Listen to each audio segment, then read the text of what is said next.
تشریف رکھیں جناب. بھیا چھوٹے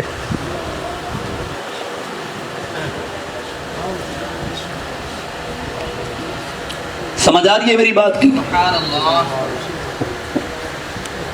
3 سال شیب ابی طالب کے سوشل بائیکاٹ ہو چکا ہے،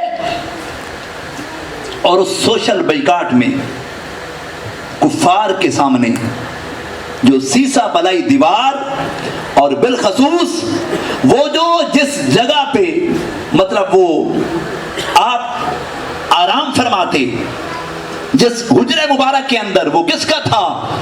وہ مکہ کے سردار حضرت ابو طالب کا تھا. اب پورا عرب جو ہے حضور کا مطلب وہ مخالف ہو چکے ہیں، لیکن ان مخالفوں سے جو حفاظت کرنے والا تھا وہ کون تھا؟ وہ حضرت ابو طالب تھا کہ جس کا ایمان تجھے نظر نہیں آتا. اچھا میں ایک اور مثال دیتا ہوں. ایک ہوتا ہے ووٹر، ایک ہوتا ہے سپورٹر. ووٹر اور سپورٹر، اس کو فرق پہلے سمجھ لیں، پھر مجھے سمجھانے میں آسانی ہو جائے گی. یہ مثال دینے کا مقصد ہے میں اپنا جو مدعا اب آپ کے سامنے رکھ رہا ہوں اس کو سمجھانا. مثال سے میں سہارا لے رہا ہوں، مثال سے سہارا لے رہا ہوں. تو گویا ایک ہوتا ہے ووٹر، ایک ہے سپورٹر. یہ جو سیاسی ہمارا جب دنگل لگتا ہے اس میں تو ہر بندہ جانتا ہے کیڑا کیڑا ووٹر تھے، کیڑا کیڑا سپورٹر. اور پہلے تو چلو جو کچھ تھا، اب یہ جو اب والی اور پچھلے 5 سال 3 سال ملا لینا، تو اس دور میں تو میں کہتا ہوں کوئی ایسا بندہ ہے ہی نہیں جس کو شعور نہ آیا ہو. یعنی ان دنوں میں تو کملے ہی سیانے ہو گئے. یہ ہو جائے مطلب ایسے لوگ ملے اور انہوں نے ایسے ہاتھ دکھائے کہ بڑے بڑے جو ہے نا وہ کانوں کو ہاتھ لگا کے چلے جاتے ہیں. جس طرح ایک مثال ہے اور تھوڑا اس سے آپ محظوظ ہوں گے یقیناً. تو ایک مطلب وہ کینڈیڈیٹ جو ہوتا ہے وہ ووٹ مانگنے آ جاتے ہیں. 5 سال کے بعد یہ ہمیں چہرے دکھاتے ہیں، آتے ہیں ہمارے پاس. جیدے کو لا جانتے پھر اسی کہتے ہیں ماشاءاللہ ہوں تے جناب سردار صاحب بھی آ گئے تھے، ملک صاحب بھی آ گئے تھے، چودھری صاحب بھی آ گئے تھے. لیکن انہوں نے نہیں پتا کہ عوام میں پہلے علی رہی نہیں، یہ بڑی سیانی ہو گئی ہے. تو آگے جناب وہ آپ جیسے ماشاءاللہ بھولے بندے تھے، آپ لوگوں کے پاس آئے تو وہ آ کے ایسا ان کے پاس ہوتے ہیں، بڑے گر ہوتے ہیں، کہتے ہیں چلے جی دعا خیرات ہیں، کلمہ پڑھتے ہیں. وہ کسی مطلب کہتے ہیں جی کلمہ پڑھتے ہیں، دعا خیر کہتے ہیں. وہ آپ جیسے ماشاءاللہ باشعور لوگ تھے، بھولے لوگ تھے، جیسے آپ بھولے تو آپ کا بھولا پن بھی اسی سے واضح ہو جائے گا. تو وہ جب آئے نا تو انہوں نے کیا کیا، انہوں نے کہا جی چلو پڑھ دو کلمہ. تو انہوں نے سامنے کلمہ پڑھیا جاوے، کہتے ہیں ہوں یہ ووٹ ساڈا پکا. لیکن یہ بھی پاکستانی قوم ماشاءاللہ ہر حوالے سے آگے. تو جب آئے انہوں نے کیا کیا، جو انہوں نے 5واں کلمہ پڑھنا، انہوں نے کہا دعا خیر کہیں کلمہ پڑھنا، انہوں نے کہا جی 5واں کلمہ استغفار دعا خیر. وہ بڑے پریشان بھی جتنے گئے، کوئی پہلے والے ملے، دوسرے 5ویں والی نویں قوم. اب انہوں نے کہا یار ووٹ دیو نہ دیو دسو تو صحیح 5واں کلمہ پڑھے دی وجہ سے دسو. انہوں نے کہا چودھری صاحب، رنداوا صاحب، گل صاحب، فلاں صاحب ناراض نہیں ہونا، تواڈے تو پہلے 4 آئے نے، پہلے 4 انہوں نے پڑھ دیتے، 5واں تواڈے واسطے بچے ہے. اسی بھی ہو جی بولی کو. ایک ہوتا ہے ووٹر، ایک ہوتا ہے سپورٹر. ووٹر جو ہوتے ہیں نا، ووٹر کینڈیڈیٹ جو ہوتے ہیں اپنے ووٹر کو بھول سکتے ہیں لیکن سپورٹر کو نہیں بھولتا. اس پر فتن دور میں بھی نا یہ جو جھوٹی سیاست ہے، اس میں بھی آپ کسی سیاستدان کو دیکھیں گے نا، بے شک وہ کینڈیڈیٹ ہرا ہوا ہوگا، اس کا جو سپورٹر ہوگا نا اپنی اس سپورٹر پہ جان لڑائے گا. کہتے ہیں یہ بندہ تھا. اب ووٹر سپورٹر کا فرق سنیں. ووٹر وہ ہوتے جو صرف اپنا ووٹ پرچی پا کے مور لا کے آ جاوے بس ایک دن واسطے 5 سال بعد. تے سپورٹر ہو کہ جڑا دن رات ایک کر کے لڑتے، پرچے جھلے گا، ڈنڈے کھائے گا، گالاں سنے گا، نال کھڑا ہوئے گا. انہاں دوواں دے وچ جڑا فرق ہے تو انہوں سارے نوں پتہ ہے. میں کہتا ہوں آج کے یہ جھوٹی سیاست میں بھی کوئی بندہ جو مطلب اعلیٰ عہدے پہ فائز ہو جائے یا ہرا ہوا ہو اپنے سپورٹر کو نہیں بھولتا. کہتے یہ وہ بندہ ہے جو میری خاطر لڑتا تھا، یہ وہ بندہ ہے جو میری خاطر جو ہے نا وہ دوسروں کے سر پھاڑنے اور پھڑوانے پہ آ جاتا تھا میری خاطر، آج اس پہ مشکل آ پڑے، وہ کینڈیڈیٹ اگر ہو غیرت مند، تھوڑی سی بھی اس کے اندر غیرت ہو نا، وہ اس کو اکیلا نہیں چھوڑتا۔ میں کہتا ہوں ایک طرف تیرا یہ عقیدہ کہ آج کا اس جھوٹی سیاست کا کینڈیڈیٹ وہ اپنے سپورٹر کو نہیں بھولتا، آؤ ذرا مطالعہ کریں نبی علیہ الصلوۃ والسلام کی سیرت کا۔ اب اللہ تبارک و تعالیٰ کے رب ہونے کا، اللہ تبارک و تعالیٰ کی ربوبیت کا اعلان کرنے والا، اللہ کی ربوبیت کا اعلان کرنے والا، لوگوں کو یہ کہنے والا، لوگوں چھوڑو جھوٹے خداؤں کو، آؤ ایک اللہ کی جانب۔ اسلام کا کینڈیڈیٹ، اسلام کا کینڈیڈیٹ جس کا نام نامی اسم گرامی محمد صلی اللہ علیہ وآلہ وسلم ہے، اور اس محمد صلی اللہ علیہ وآلہ وسلم کا پورے مکہ کے اندر سب سے بڑا سپورٹر، سب سے بڑا سپورٹر اگر کوئی ہے تو وہ حضرت ابو طالب ہے۔ اگر تیرا یہ عقیدہ ہے جھوٹے سیاستدانوں کے بارے میں، تو یہ سوچے کہ وہ اپنے سپورٹر کو اکیلا نہیں چھوڑتے۔ او بھائی تو نے نبی کو کیا سمجھا ہے؟ آج کا جھوٹا سیاستدان اپنے سپورٹر کو مشکل میں، جیل میں بھی ہو، نکلوا کے باہر آ سکتا ہے، تو جو نبیوں کا سردار ہو، جو یہ اعلان کرے انا سید المرسلین، لوگوں میں رسولوں کا بھی سردار ہوں، میں نبیوں کا بھی سردار ہوں، جو اسلام کا کینڈیڈیٹ ہو، اور اپنے سب سے بڑے سپورٹر کو ایسے کفر میں رہ کے جہنم میں جانے دے، اگر تیرا ایسا عقیدہ ہے تو تیرا عقیدہ تجھے مبارک، ہمیں ایسا عقیدہ نہیں چاہیے۔ ہم تو وہ ہیں جو بربرا کہتے ہیں، اگر، اور یہ میں نہیں کہتا، حضرت امام جعفر الصادق کا قول سنیں یہاں، حضرت امام جعفر الصادق علیہ السلام کہتے ہیں اگر ایک طرف ائمہ اہل بیت کے ایمان کو تولا جائے اور ایک طرف اکیلے حضرت ابو طالب کے ایمان کو رکھا جائے، تو ائمہ اہل بیت کے ایمان سے حضرت ابو طالب کا ایمان زیادہ ہے۔ تکبیر، نعرہ رسالت، نعرہ خلافت، نعرہ حیدری۔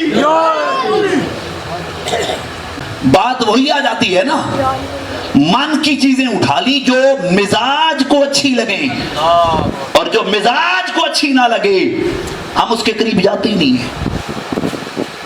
کسی کا مزاج کیسا تھا، آج کل تو لوگوں کے یہ مزاج بن چکے کہ اور تو اور لوگوں کے مزاج کی بات کر رہا ہوں، کیونکہ مزاج کو جو اچھا لگتے ہیں قبول کرتے ہیں نا۔ جن کا یزیدی مزاج تھا، جن کو یزید اچھا لگا، وہ ان کی بخشش کی دعائیں کروا رہے ہیں۔ حضور کی امت کے مزاج تو یہاں تک پہنچ چکے ہیں، کوئی یزید کی بخشش کی دعائیں کروا رہے ہیں۔ کوئی کہتے ہیں کہ اس کو برا بلا نہ کہو، کیوں؟ وہ میرا پیو لگ دے، یہاں تک۔ اور وہ ہیں کہاں سے؟ باہر سے نہیں ہیں، اسی اہل سنت کی صفوں کے اندر چھپے ہوئے وہ بھیڑیے تھے جو اب سامنے آئے ہیں، اور ابھی بھی کچھ باقی ہیں، ابھی بھی کچھ باقی ہیں۔ لیکن یہ وقت جو ہوتے ہیں نا، جس طرح اللہ نے فرمایا قل جاء الحق وزهق الباطل ان الباطل كان زهوقا، حق جب سامنے آتا ہے نا، پھر باطل چہرے وہ بھی لوگوں کے سامنے آتے ہیں۔ جب وہ سامنے آتے ہیں تو لوگ پھر پیچھے ہٹتے ہیں، نفرت کرتے ہیں ان سے، کیونکہ وہ باطل ہیں اور حق نے غالب آنا ہوتا ہے۔ میری آخری بات، اور میں گفتگو اپنی مکمل کرتا ہوں۔ اب ماشاءاللہ آپ باشعور لوگ بیٹھے ہیں، ہمارا یہ جو لیول ہے نا شعور کا، اس کی ایک مثال میں آپ کے سامنے رکھتا ہوں، اور پھر میں اپنی آخری بات سمجھا کے گفتگو مکمل کرتا ہوں۔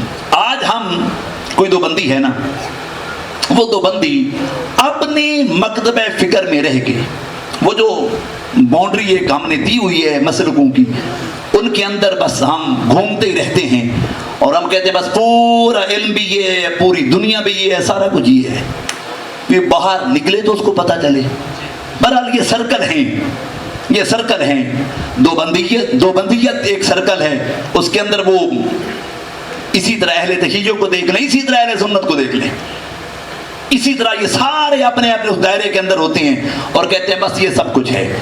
میں مثال دیتا ہوں، ایک دائرے میں رہنے والا، ایک سرکل میں رہنے والا، وہ اپنے آپ کو دو بندی کہتے ہیں، مجھے بتائیں آج تک کسی دیوبندی نے کسی اہل تشیع کے پیچھے نماز پڑھی؟ نہیں. کسی دیوبندی نے اپنے بچے کو دین سکھانے کے لیے کسی اہل حدیث کے پاس بھیجا؟ کسی اہل سنت والے نے دین سکھانے کے لیے کسی اہل تشیع کے پاس بھیجا؟ نہیں. یار ایک طرف تو ہم حالانکہ یہ ہیں مذہب ہم سب کا ایک ہے، مسلک جدا جدا ہیں، ایک مذہب میں رہ کے جبکہ مسلک جدا جدا ہے نا.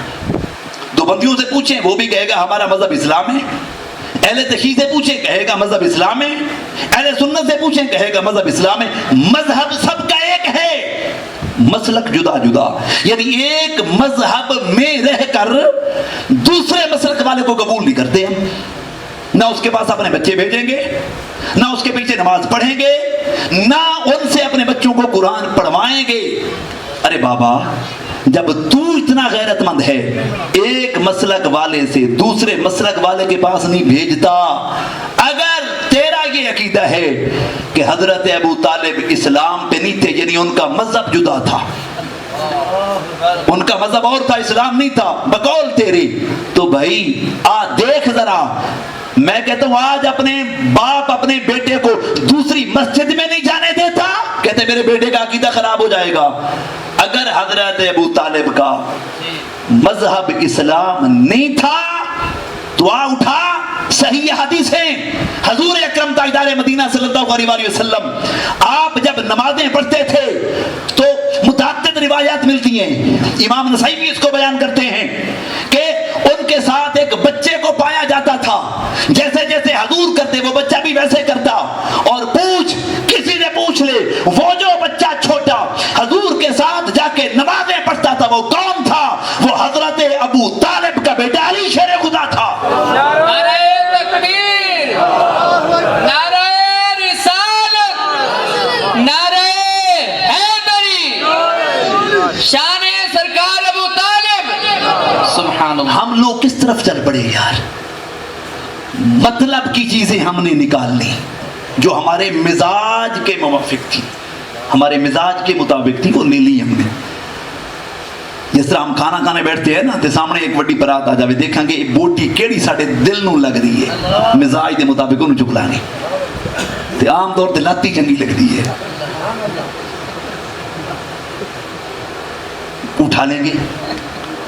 مطلب مزاج کو جو بھاجے وہ اٹھا لیتے ہیں، حالانکہ وہ سارا سالن پڑا ہوتا ہے جو مزاج. اسی طرح ہم نے قرآن کے ساتھ بھی وہ کام کیا.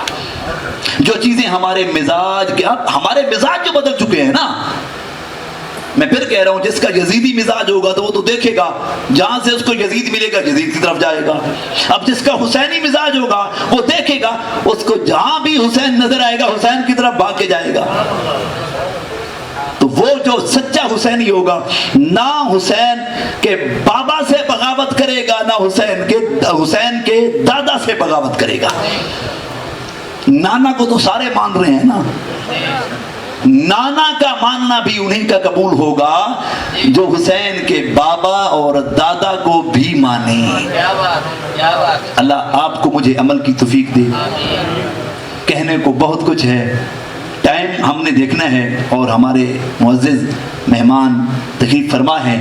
میں زیادہ دیر آپ کے اور ان کے درمیان حائل نہیں ہونا چاہتا. ایک ادنا سا طالب علم ہونے کے ناطے میں نے جو سمجھا، جو میرا عقیدہ تھا، جو اپنے مزاج کے مطابق میں نے اب آپ سے چند معروضات پیش کی. اللہ کے حضور دعا کرتا ہوں اللہ تبارک و تعالیٰ مجھے اور آپ کو قرآن و سنت کا فہم نصیب فرمائے. اللہ تبارک و تعالیٰ ہمیں صالحین کے نقش قدم پہ چلنے کی توفیق دے. آمین بجاہ النبی الامین وما علینا الا البلاغ المبین.